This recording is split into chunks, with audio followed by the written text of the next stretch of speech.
Hi guys! So yun, share ko sa inyo ngayon kung paano gumawa ng fried noodle sardines.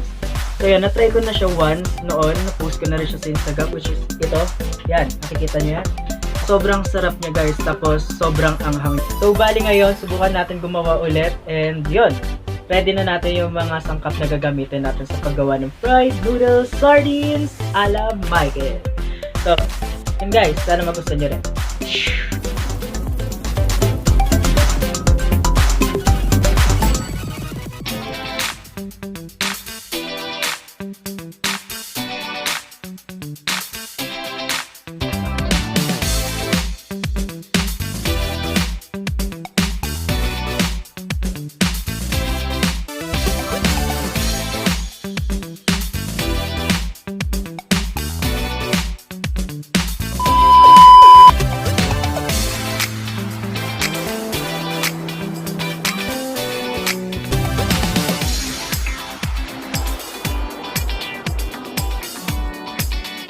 A few moments later.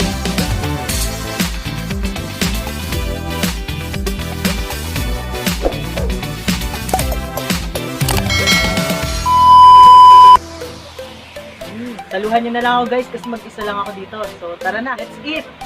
Punata!